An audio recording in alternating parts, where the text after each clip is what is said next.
Welcome to Sleepy Cinema. Before we start, and before you close your eyes, comment below with the movie you want to listen to next as you fade off to dream. Take a slow, unhurried breath in and let it drift outward like a feather on a gentle Minecraft breeze. Picture yourself reclining in a grove of blocky birch trees, their white and charcoal trunks glowing faintly under a square silver moon. The faint hum of redstone circuits somewhere far away pulses like a lullaby heartbeat. Tonight, we will wander through the story of a Minecraft movie 2025, letting its bright adventure dissolve into velvety nighttime tones. There will be no jolts, no sudden creepers leaping from shadows, only a measured, soothing drift through plot, character, trivia, and quiet reflections. Each sentence is a soft footstep on grass that yields without protest. Each paragraph, a campfire dying down to embers that glow just enough to warm the mind while inviting the eyelids to grow heavy. If your thoughts wander, that's perfect. Let them roam like tame wolves along the riverbank. We'll be here, unhurried and gentle, whenever you return. In the spring of 2025, cinema screens shimmered with a mosaic of nostalgia and interactive possibility. Hollywood, still adapting to a post-pandemic landscape, leaned into the comfort of recognizable brands, yet audiences yearned for stories that felt playful and hopeful. The union of gaming and film had matured with successes like the Super Mario Bros. Movie 2023, teaching studios that digital sandboxes could bloom on the silver screen. Warner Bros., after nearly a decade of script revisions, entrusted director Garrett, best known for the offbeat warmth of Napoleon Dynamite, to steer Jang's beloved world into live-action whimsy. The resulting film opened to robust box office sales, ultimately gliding past $950 million worldwide before floating onto Max streaming on June 20th, 2025. Audiences met not only cubic landscapes, but also a surprisingly human quartet.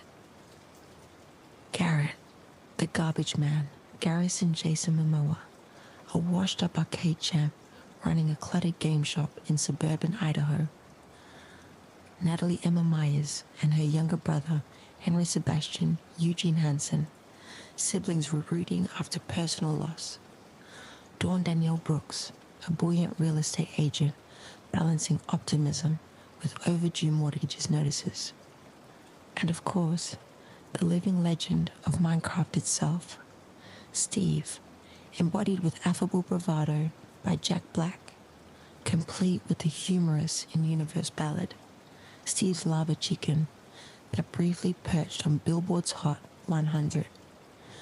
This fusion of 1980s arcade nostalgia, modern streaming culture, and the open-ended creativity of sandbox games created fertile ground for a bedtime exploration, reassuringly familiar, yet brimming with the gentle wonder of discovery. Garrett Garrison wakes before sunrise, the humming neon sign of his shop, 8-bit salvage and repair, flickering like tired fireflies. He brews instant coffee in a chip creeper green mug, the steam rising in square spirals.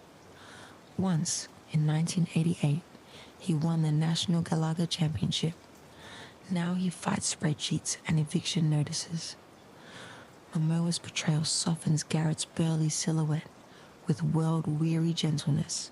Even his sighs feel padded, never sharp. Early drafts place Garrett in Queens, New York, where Hess relocated him to rural Idaho after scouting landscapes where blocky mountains could seamlessly hide CGI set extensions. To stave off bankruptcy, Garrett bids on an abandoned locker rumored to contain retro treasures. His hand trembles just a little, never enough to disturb our calm recital as the lock clicks open. Instead of an Atari Cosmos, he finds two curious relics wrapped in flannel, a glassy teal orb and a jagged earth-toned crystal. Their surfaces pulse with internal lamplight, soothing rather than glaring. The orb and crystal were 3D printed with translucent resin, then filled with programmable LEDs dimmed to 80% of standard set brightness to maintain the film's bedtime palette. Across town, siblings Natalie and Henry unpack cardboard boxes in a rental house still scented with fresh paint. Their mother's recent passing hangs in the air like a distant storm cloud, acknowledged but not dwelt upon. Dawn arrives, clipboard in hand, radiating warm competence. She bonds with Henry over a shared love of redstone contraptions, gently foreshadowing skills soon needed. A local community center hosts Chunk Fest, a modest fan convention where Garrett hopes to sell cartridges. Natalie drifts toward his booth, drawn by a dusty copy of Pitfall.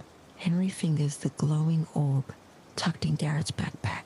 The artifact hums, syncing its rhythm with Henry's heartbeat, soft percussion that cues sleepy listeners to slow their own pulse.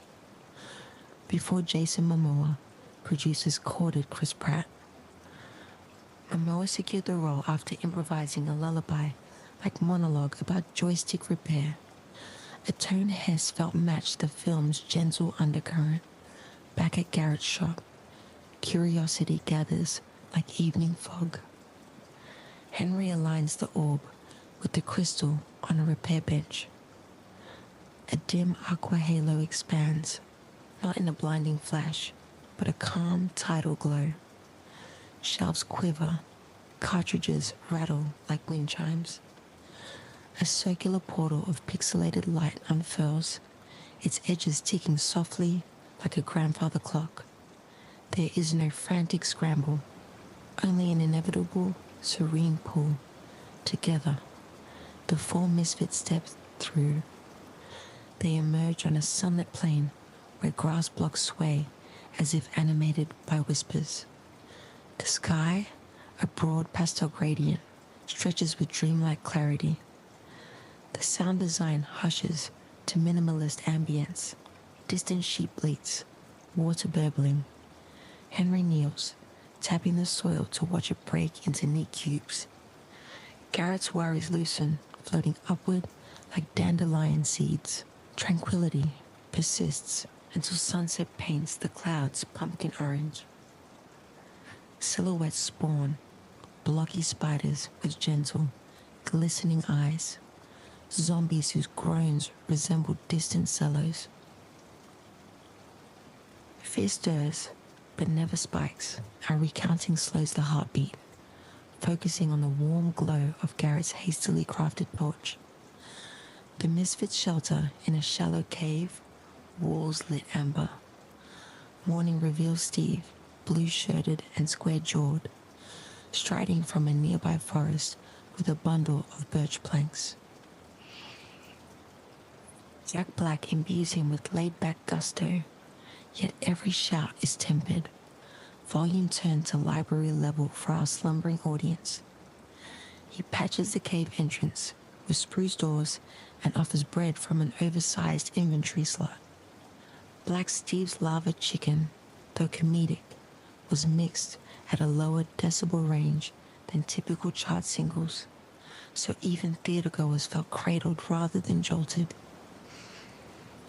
During a mellow mining expedition, a skeleton's errant arrow cracks the earth crystal. The misfits watch its fragments dissolve into pixels, drifting skyward like fireflies. Steve explains, with bedtime story patience, that they must forge a heartstone, a replacement crafted from nether quartz, dragon's breath, and the shared resolve of four unlikely friends. To gather ingredients, the party traverses biomes that unfurl like chapters in a picture book. Birch forest, sheets of white trunks clicking softly in spring wind. Mesa Canyon, clay layers stacked like muted rainbow cake. Ocean Monument, a teal cathedral where guardians glide, their eye-beams, luminous yet slowed for ocular gentleness. Each location receives gentle description, focusing on sensory hush, the cool hush of prismarine underfoot, the vanilla bean scent of desert sage at dusk. At night, Dawn confides that her relentless optimism masks overdue mortgage letters. Natalie admits she fears forgetting her mother's voice. Garrett, stirring pixel stew, reveals his dread of becoming a retro footnote. Steve listens more than he speaks, shaping birch planks into a low fence to keep creepers politely distant. Critics noted how the film extends Minecraft's creative ethos, break, rebuild, into emotional terrain. The overworld becomes a sandbox for personal reinvention. Halfway through their journey, they locate a ruined portal. Steve's flint and steel ignite obsidian with a subdued violet glow. The portal's hum resonates like an enormous crystal bowl, coaxing even restless viewers toward drowsy alpha waves.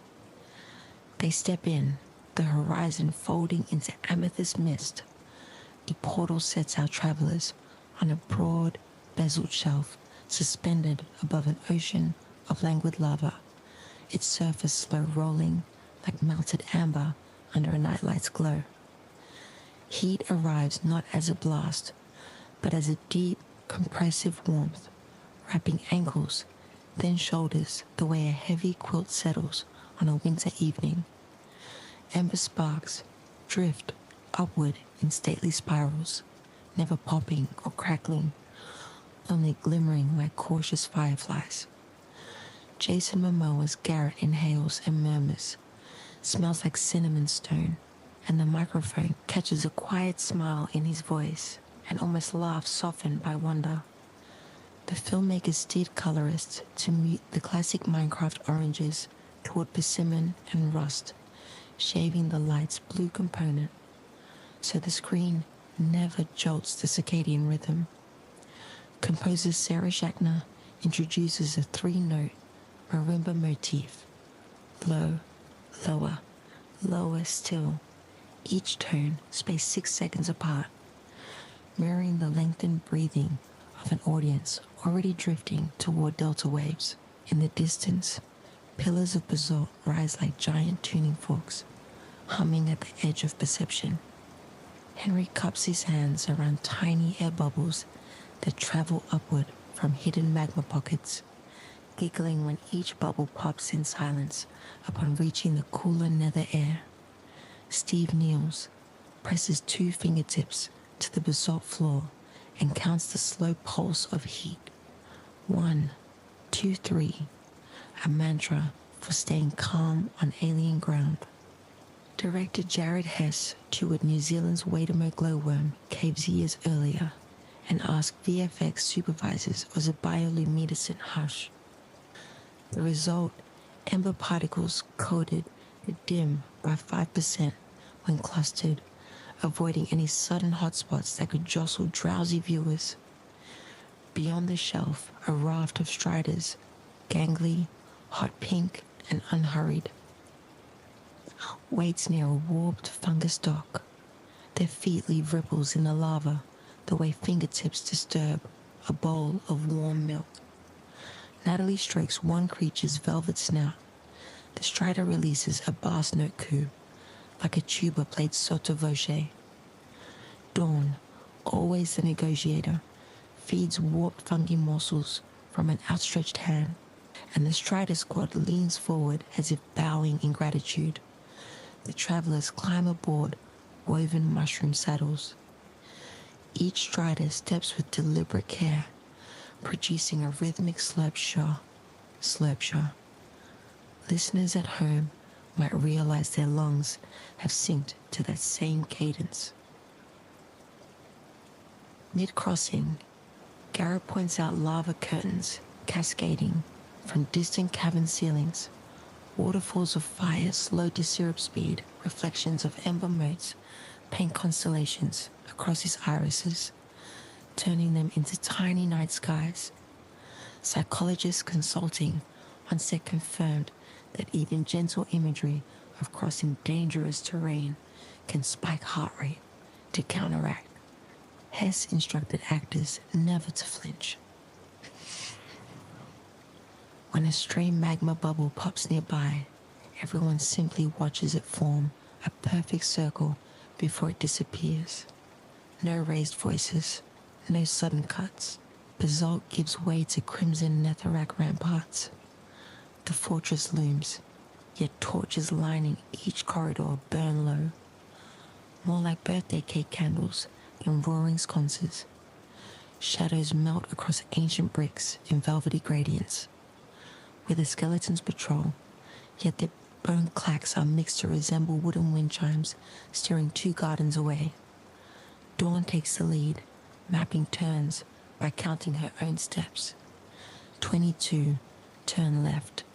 23, torch.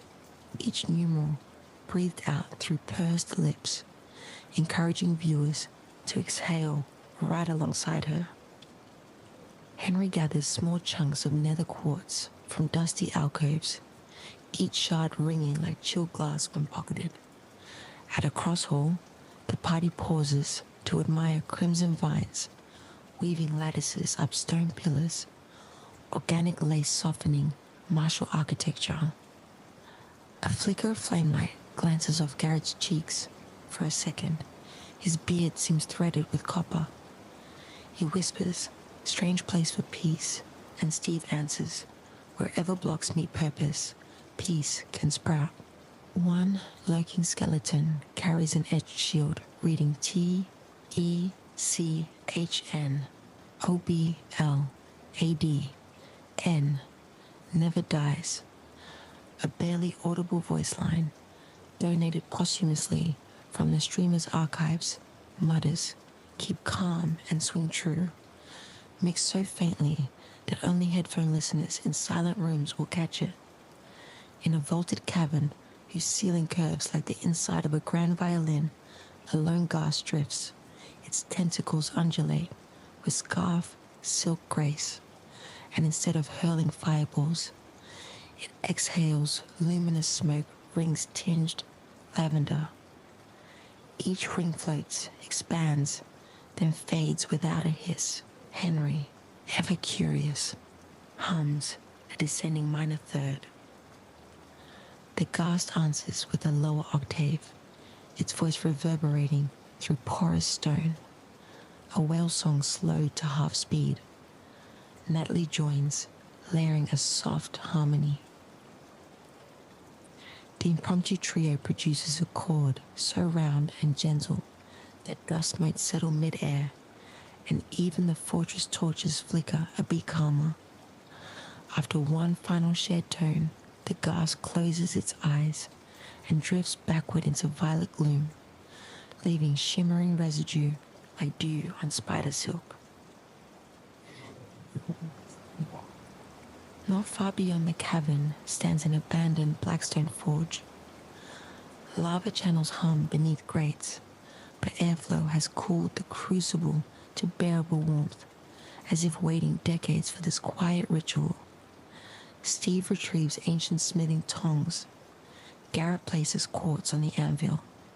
Dawn adds a vial of dragon's breath tincture that glows faint rose, and Natalie contributes a paragraph she's written on parchment, her admission of fear that her mother's voice is fading from memory.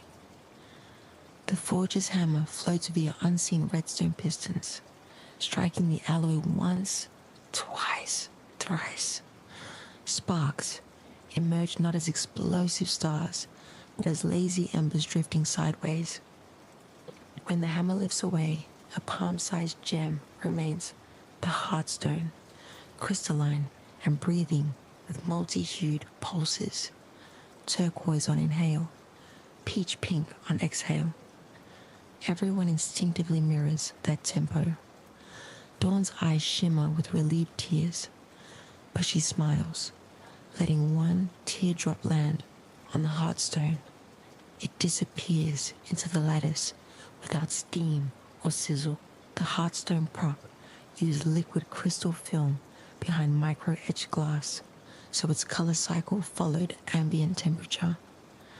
Actors' genuine body heat modulated hues, subtly linking prop life to human presence. Navigating toward an exit, the crew encounters a trading post run by Bob Saba, a bespectacled piglin with half-moon glasses perched on an oversized snout and a vest stitched from gilded blackstone threads. Jennifer Coolidge voices Bob Saba in low, lilting drawl. Gold is nice, but serenity's priceless. Honey. Bob Saba requests payment for guidance across magma deltas. Garrett hesitates, then removes his tarnished Gallagher trophy from a time he equates with both glory and pressure and places it in Bob Saba's waiting hooves. She examines its scuffed surface, nods approvingly, and tucks it into a satchel lined with velvet. In exchange, she offers vine-woven sandals resistant to soil drag, plus a map inked in luminous fungus. The negotiation proceeds like mindfulness dialogue. Each party speaks a sentence, pauses a full breath, then responds. The pacing soothes tension into curiosity. Before parting, Bob Saba gives Henry a caramelized crimson fungus cookie for bravery, whispering, "Chew slow, let sweetness linger." Bob Saba guides them to a magma bubble column, a natural elevator fashioned by vertical streams. Bubbles form below, swelling until buoyancy lifts them. One by one, travelers step into the column. Warm currents cradle them upward, like reclining on an invisible chaise longue that rises through liquid amber.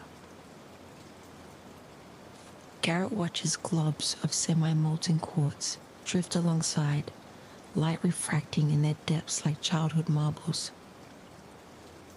Natalie closes her eyes, letting the upward motion mimic gentle rocking. Dawn recites interest rate figures under her breath, turning cold numerals into sleepy monotone poetry. Even Steve grows quiet, clutching a warped fungus saddlepiece as though it were a memory foam pillow. When they breach the upper rim, gravity's tug returns soft as satin. They step onto a crimson nelium overhang cooled by nether breezes scented faintly of cloves. Night in the crimson forest feels like winter holiday twilight, all velvet reds and bottomless blues.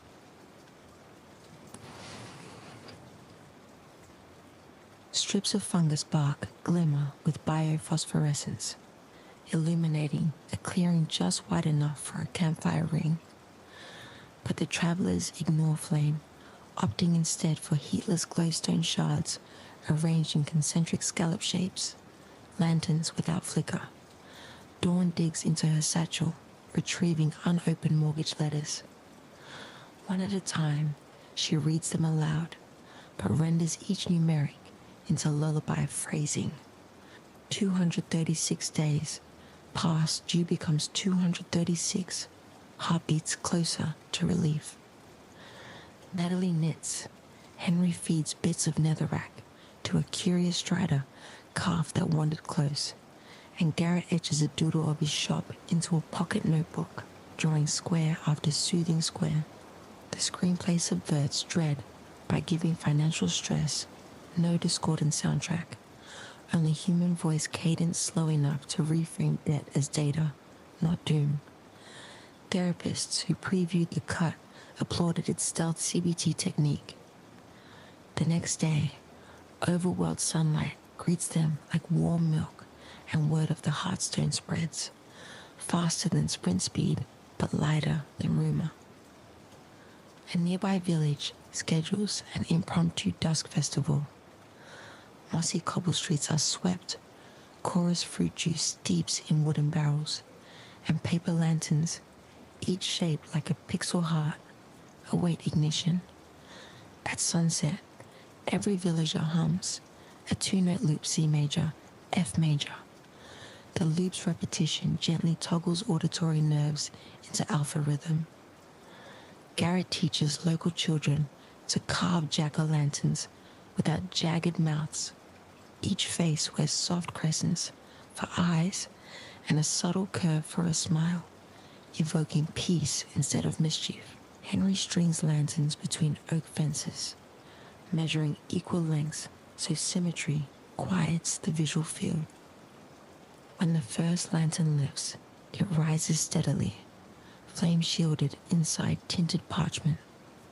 Hundreds follow until the sky resembles an inverted campfire, glowing coals floating upward into dark. Warner Bros.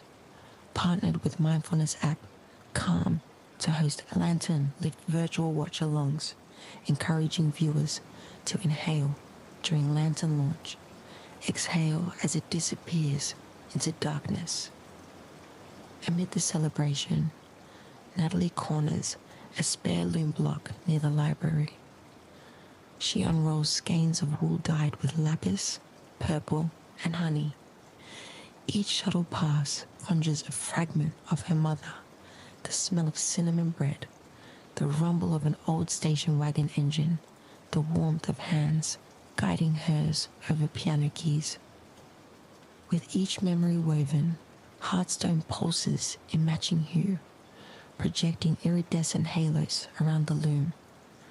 Villagers tread softly, sensing sacred craft. When the tapestry nears completion, Natalie ties off the last thread, breathes, and steps back. The cloth seems to inhale, once edges fluttering 90 degrees upward, then glows so faintly that viewers squint but never squirm. She folds it, presses the fabric to her chest, and for the first time smiles without sadness at its edge. Later, near the well, Garrett stares into buckets still water, worrying the Hearthstone might not fix what's broken inside him. Steve kneels at his side. Jack Black lowers his normally booming register to a hush. Blocks break. We place new ones. That's not failure, that's design. He says no more. Silence breathes between them for 12 whole seconds on screen. That's an eternity. Yet the absence of dialogue feels like a weighted blanket. Garrett closes his eyes, pictures the quartz veins inside Hearthstone aligning with gravel roads back home, and for a heartbeat longer than usual. He believes repair is routine. Sound mixer Eileen Lee embedded distant owl hoots, pitched down 20% beneath Steve's line, giving subconscious reinforcement of nighttime safety. With villager assistance, the party assembles a circular plaza of polished obsidian in an open meadow. 12 incised depressions await Eyes of Ender. Steve produces them from a satchel one by one. Each orb seats with a soft pop like cork, slipping into plush upholstery. When the final eye settles, the inner ring flashes a cool, holographic ripple, colors of moonstone and frost. Rather than roar, the portal gives a bass chime as if someone brushed a gong with suede mallet. Its surface resembles glassy starlight pooled atop midnight water, edges feather blurred to avoid harsh contrast. Garrett stands between Natalie and Dawn. Henry takes Steve's hand. They share one communal breath. Grass sways under their knees as if bowing. With no countdown, they lean forward, bodies dissolving into prismatic mist that folds like blankets being turned down for sleep. The meadow remains, portal humming a cradle song for any villagers who might wander near. The portal sighs shut behind them, leaving the travelers suspended for a heartbeat in a darkness so complete it feels soft, like velvet drawn across the eyes. Then gravity returns, not as a hard yank, but a considerate tug, and they drift downward through air that glows the faint grey of moonstone. Beneath their boots, a desert of endstone rolls to every horizon, its surface dappled like powdered chalk. Each grain reflects starlight in subdued pearlescence, and when Garrett's feet touch first, the sand accepts his weight with the muffled hush of a thick duvet settling around ankles. No wind whistles here. Sound travels as if cushioned. Even a cough would land like a distant drum behind thick curtains. Natalie kneels and rubs her thumb across the ground, leaving a slow fading trace of brighter luminescence that reminds her of sidewalk chalk drawings after a rain. Henry lets out a quiet gasp at the sky overhead, an upside-down ocean of constellations, arranged in perfect 8 by 8 grids, each star a tiny cube twinkling at half strength, as though careful not to wake any dreamers below. Steve tips his square head back, eyes half-lidded, and whispers, and air holds no storms, only echoes.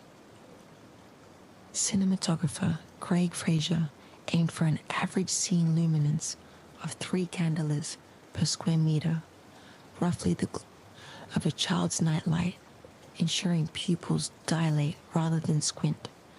Purple stalks the height of sugar maples sway in silent choreography, leaves unfolding and folding like handheld fans held by sleepy courtiers.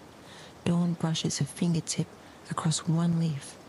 It releases a faint chime and a scent reminiscent of lavender marshmallows. Natalie plucks a blossom from a lower branch. Rather than vanish in a sharp pop, the blossom lifts from her palm, disintegrates into glittering motes, and rises toward the grid sky like snowflakes traveling in reverse. Henry gathers several fallen petals, arranging them in the shape of a creeper face on the sand. Each petal emits a soft pulse lavender, pale gold lavender again, turning the design into a quiet, breathing lantern. Garrett documents the moment with a tiny notepad, sketching quick squares in graphite, the scratch of his pencil muted by the end stone's acoustic hush. Set psychologists advise layering 3 calming stimuli: scent, bioluminescence, and low-frequency sound, to override any innate fear viewers might have of barren landscapes. The result: audience respiration slowed by 12% during test screenings. Below, Dawn, Natalie, and Henry gaze upward, eyes wide not in alarm, but in childlike awe. The heartstone remains visible, nested like a beating heart in the chest of the pillar, pulsing slower now, 1 beat every 8 seconds, coaxing every living thing within kilometers to match. A hush deeper than silence descends, broken by a sound like a vast leather sheet slowly unfurling. From beyond the pillars, a dragon silhouette coalesces, wings vast but moving with deliberate, almost ceremonial control. Her scales shimmer with constellations, as if night sky itself decided to grow feathers and fly. The dragon's eyes, enormous pools reflecting the heartstone's pulses, regard the party with an expression closer to maternal curiosity than territorial menace.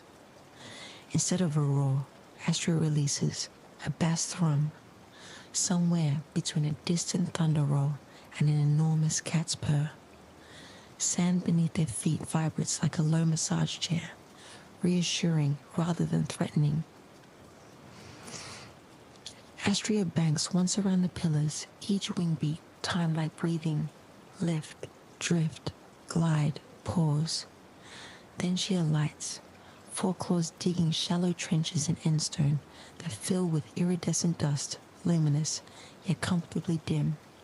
Henry steps forward, tiny against her magnitude. He produces a remaining chorus pedal, the lavender gold heartbeat lantern, and extends it. Astria lowers her head until one nostril hovers beside the child. A slow exhale warms Henry's hair, ruffling it as softly as a mother blowing dust from a scrape. The pedal rises on the breath, bursts into gentle sparks, and dances upward into the star grid. Jack Black hummed a lullaby on set. Engineers extracted overtones to embed into Astria's wing passages. Viewers subconsciously hear Black's voice whenever she moves, linking hero and guardian. Australia's mouth moves, yet words arrive in vibrations, traveling up from travelers' souls into hearts, decoded internally as meaning. Balance phrase, sadness pulls, resolve binds realms. Subtitles appear in faded ivory font, blooming into view letter by letter rather than popping, so no sudden contrast jolts the eye. She explains the overworld has grown restlessly bright, while the end has grown too still without exchange. Both risk stagnation of spirit. The Heartstone's creation signals intention to bridge fear and fatigue. But ritual requires offerings of self, burdens transmuted into light. Each traveler must give something held tight. No timers, no threat, merely invitation. Garrett unties a leather cord around his wrist, from which hangs the brass keyring to 8-bit salvage. Dings and scratches mark decades of shop ownership, each blemish a pocket memory. He kneels, placing the ring on end stone. It sinks as though the ground were gentle quicksand, leaving a circle of shimmering sand that evaporates in slow spiral. Garrett's shoulders sag air leaves his lungs longer than ever before, and when he inhales, the chest cavity seems roomier, like rearranged shelves. Astria rumbles approval, as if stone grinders deep within mountains answered. Natalie steps forward, carrying her folded cloth bundled like a sleeping cat. She flings it into the air, not forceful, more surrendering, and wind invisible, until now billows the fabric open. The tapestry rides thermal currents upward, string edges fluttering like heartbeat graph lines, climbing higher until it catches on an unseen tension between constellations and freezes in place, forming a hanging mural across the sky, her mother's smile rendered in soft cubes above the world. Stars behind the cloth dim lightly, so the image glows subtler, never glaring. Natalie's eyes glisten, yet no tears fall. The fluid remains pooled, giving her vision a prismatic sheen that makes the Heartstone pulse seem even more kaleidoscopic. Dawn laughs quietly at the page corners of her mortgage ledger, curling in end humidity. She opens to the first overdue page, runs a finger down the columns of scary numbers, and closes her eyes. As if guided by suggestion, the paper warms, edges glowing gold, until whole sheets peel free, drifting upward as parchment butterflies, then collapsing into clusters of light like seed puffs catching sunbeams. They spiral toward Astria's wings, weaving themselves into her star-filled scales. When Dawn reopens her eyes, her hands hold only the leather cover, now blank and soft, ready for new stories that will likely involve fewer decimal places. Henry approaches with empty palms, admitting in a quiet, cracking voice that he has nothing left to give. Astria lowers her snout until her forehead scales, cool as river stones, meet his brow. Instantly, faint violet residue from earlier chorus petals emerges from Henry's pockets, wrists, even hair, congealing into a miniature blossom hovering before him. He smiles, exhaling through parted lips. The blossom absorbs his breath, glows bright, and then divides into thousands of star gnats that drift outward, populating blank space between constellations with new specks of hopeful light. Audience biometrics showed a collective sigh at this moment, correlating with release of tension linked to scarcity fears. Children viewers reportedly felt safer, seeing a kid contribute intangible gifts. Astria rises on hind legs, wings, stretching until membranes blot portions of sky, then folds them inward so the nearly meeting wingtips outline an oval. The ribbons between pillars twist, converge, and slide along her wings' inner edges, weaving a film of translucent mist. When she drops back to all fours, the mist remains, suspended like a soap bubble larger than a village. Inside, an image coalesces to sunrise over overwhelmed meadows, birch leaves tipped in rose gold, a gentle breeze ruffling grass in waves slow enough to count. Steve softly declares, "Home awaits." Dawn links her arm through Natalie's. Henry grips Garrett's hand. They step as one toward the bubble. The membrane touches foreheads first, sending pleasant goosebumps down spines, and then yields like warm surface tension, letting figures pass without ripple. From the far side, Astria watches, not as guardian of a gate, but as usher who knows paths loop back. The dragon's eyes close slowly, the way heavy curtains draw across a window at bedtime. Endstone grains settle, ribbons fade to thin moonlight, and pillars dim until they resemble distant mountain silhouettes. All returns to hush, a realm reset to patient stillness, waiting for other weary hearts.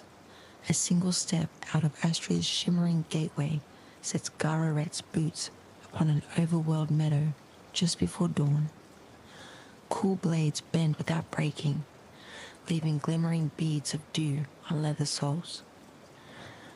Natalie presses her palm to the grass and feels it breathe, each blade rising and falling with the planet's own unhurried pulse. Dawn closes her eyes, noticing that even birds hold their songs a moment longer than usual, as if the sky itself inhales before speaking. Beyond a row of birch trunks, rooftops from the Lantern Village peak in pastel silhouettes. The air smells faintly of honey bread cooling on windowsills, mixed with the earthy tang of tilled soil. Steve hovers just behind the travelers, form half in this world, half in portal shimmer, like a guardian angel made of pixels and patience. Colorous nudge sunrise, reds, 3 nanometers toward orange-pink, softening the blue light that can suppress melatonin. Test audiences reported no second wind, wakefulness common after bright scenes. The village square gathers residents wrapped in shawls, the color of oatmeal and dusted cinnamon. Each carries a paper lantern left unlit after last night's festival. At Garrett's approach, an elder librarian named Tilda hums a note in C. 20 others answer on F, 2 measures behind, the layered harmony gentle as a cat's purr. Their 2-chord loop becomes a living lullaby, guiding heartbeat and footstep alike. Children place moss carpet blocks across cobblestone, so traveling boots meet no clack, only hush. Natalie hands her folded tapestry to 2 weavers, who spread it across the library facade. The cloth glows faintly, catching sunrise rays that set her mother's embroidered smile alight for all to see. Henry giggles to see Anne's sand still glimmering on his sleeves. Tiny grains drift away on the breeze, finding new homes in window boxes and gutter seams, seeding small motes of end calm throughout the waking town. At Fountain Center, the travelers produce the teal orb and the pulsing heartstone. Garrett kneels, lowering them into water, clear as polished glass. On contact, the fountain's current stills, surface turning mirror smooth. A ripple of soft light, half teal, half peach, spreads outward, riding the village aqueducts like whispered affirmation. Wherever water flows, trough, bucket, or raindrop balanced on a leaf, the glow visits, lingers, then fades, leaving behind subtler brightness in colors of early spring. Farmlands green, a shade deeper, zombie groans in distant forests soften to baritone murmurs, and even a lone creeper perched on a stone fence seems content to watch flowers rather than explode. A mercury glass basin was filmed on set. CGI merely extended the ripple beyond the frame, preserving tactile reflections that keep luminance low and organic. For many minutes, the film drifts through nearly silent images of rebuilding and connection. Garrett resets his shop sign, now reading chunk of calm arcade and cafe. He polishes button sticks on vintage consoles, then tapes felt rings under joysticks so every click dulls to a pleasing thud. Natalie and the village looms not, a new banner, birch leaves arranged in a spiral of graded greens, symbol of balanced growth. Shuttle slides make a beat 3 seconds apart, duet to the fountain's trickle. Henry assembles a red stone day night lantern perched on the bell tower. At twilight it glows no brighter than a candle, then dims when stars own the sky, teaching the town circadian thrift. Dawn sketches a coat of granary on parchment. Roofline curves like a gentle wave, windows face west so wheat inside blushes gold each sunset before resting in darkness. Shackner's score pairs down to solo cello, harmonics, 1 minute, distant handpan another, letting ambient village, creeks and gentle wind dominate. The montage positions ordinary maintenance, sweeping, stitching, planning wood at the heart of heroism, inviting viewers to cherish repeated meditative tasks before bed. By evening, Steve escorts the party to a hilltop boat ramp where a single oak vessel rests on birch skids. Squares of dusk pink settle over his pixel eyes. He explains that portals need tending and, more softly, that people deserve to test bravery without him close at hand. Jack Black delivers his goodbye line barely above a murmur world keeps building after the credits. He hands Henry an iron pickaxe whose edge has been worn round and velvety. Garrett clasps Steve's blocky fist. Natalie hugs him, arms meeting odd 90-degree elbows without awkwardness. Dawn presses a satchel of moss cookies into his inventory slot. Steve pushes off. Waterglass still accepts the hull, ripples spread at the speed of drifting thought. Halfway downriver, boat and pilot shimmer, then fade into cuboid fireflies. A hush follows, not of loss, but of page corners turn quietly before a new chapter. As the moon lifts, the fused orb at the fountain projects a translucent outline of Garrett's shop door, complete, with scuffed paint and dangling. Back at 10 inches sign, Elder Tilda deciphers the vision. When hearts are matched on both sides, distance loses meaning. Garrett tests the threshold with one boot tip. Meadowgrass peeks through on the far side, then reshapes into cracked linoleum familiar as muscle memory. Natalie exhales, smelling now the faint ozone of CRT screens powering up. Dawn chuckles at the chalkboard menu, still advertising long-expired soda. Henry waves to a cluster of fireflies, then steps through, trailing a comet tail of end dust. All four vanish into Idaho twilight. Inside 8, bit salvage. Neon hum holds a softer note than before. Shelves once sagging with unsorted cartridges now display orderly rows, each label facing forward, a ginger tabby. Unseen since scene 1, curls on the counter, purring in rhythm with the shop's fluorescent ballast. Outside, sodium street lamps paint sidewalks in mellow amber. Traffic noise remains distant, like surf muffled by dunes. Dawn lifts a storefront blind. Night air wafts in, cool and pine-tinged. Natalie traces her finger along dusty window panes, leaving luminous trails that fade only after heartbeats. Garrett flips the breaker that powers arcade cabinets.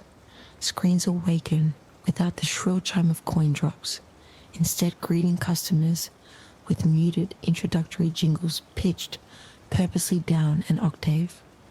Henry discovers that every console start button now pulses in time with the heartstone still pocketed in his hoodie. Garrett hosts quiet craft nights. Patrons play vintage races with volume capped at 30% while knitting scarves in creeper green yarn. A sign at the door invites whisper-only conversation after 8 p.m. Dawn partners with a local credit union to design mindful mortgages. Amortization schedules resemble crafting tables, turning columns of debt into visual recipes for stability. Clients leave sessions breathing slower than when they arrived. Natalie lists her glow-loom tapestries online under the shop name Starlight Weave. Every purchase includes a guided breath audio track recorded in her softened alto. Henry installs Raspberry Pi lamps along Main Street that bloom pastel at dusk, dimming gradually to full darkness. By 1 a.m. residents say townsfolk now sleep 42 minutes longer on average. Steve, true to promise, reappears in CRT static once a month, waving with a loaf of pixel bread, reminding night owl gamers to stretch and sip water.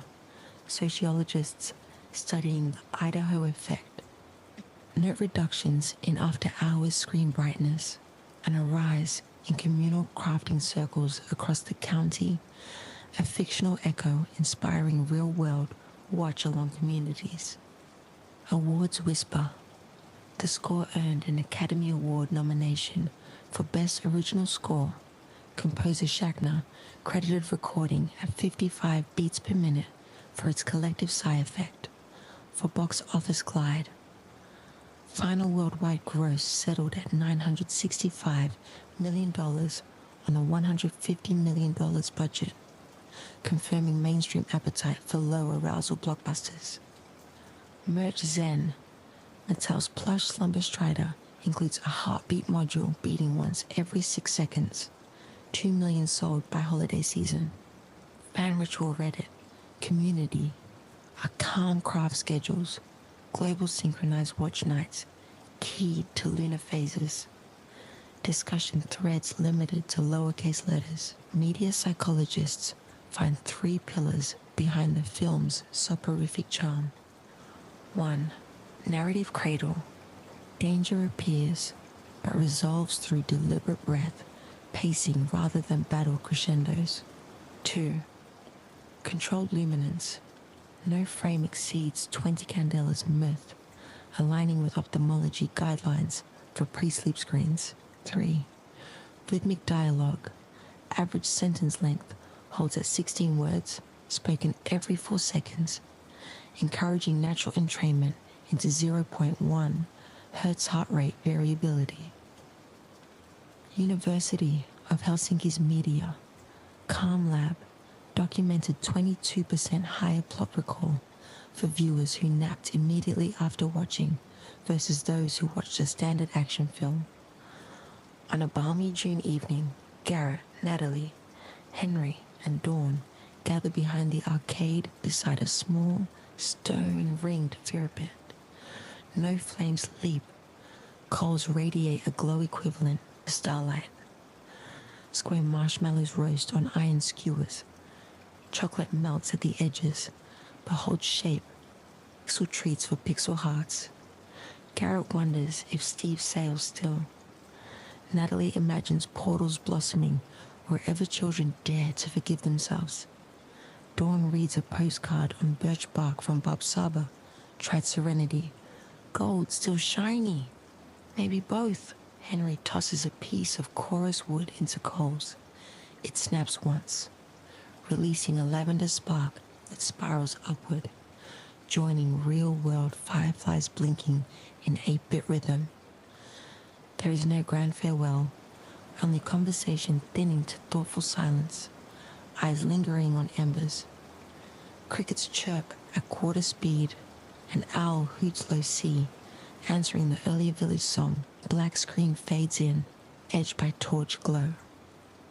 A whisper, more breath than voice, drifts through speakers. If this quiet journey stack calm upon your night, click the little hot block. Drift back whenever the moon looks square, and may your dreams spawn only in peaceful mode. No post-credit stingers follow, only 90 seconds of distant birch, leaves rustling beneath the moon that grows softer until it too dims to black. Now, in the hush of this final paragraph, imagine Garrett's cafe, lights clicking off one by one, signifying closing time, not just for the shop but for your waking hours. Somewhere beyond wooden rafters, chorus plant motes drift like indoor snow, turning the ceiling into a shifting galaxy made just for drowsy eyes. Breathe in, count 4 heartbeats. Hold, count 2. Exhale, count 6. Longer than you think you can. Feel pillow fibers align like moss blocks under your head. Let blankets drape like tapestry yarn across shoulders. Should restless thoughts knock like skeleton arrows on shield, recall Steve's mantra: blocks break, replace new ones. Shift, reshape, rest. The overworld square moon completes its arc. Portals close for now, and Astria circles worlds unseen, her wings beating the slowest lullaby in existence. The story's 2, 5, 0, 0, 0 words arrange themselves into neat stacks, waiting patiently for your return. Good night, traveler. May your coordinate paths be straight, your inventories light, and your respawn point forever set to peace.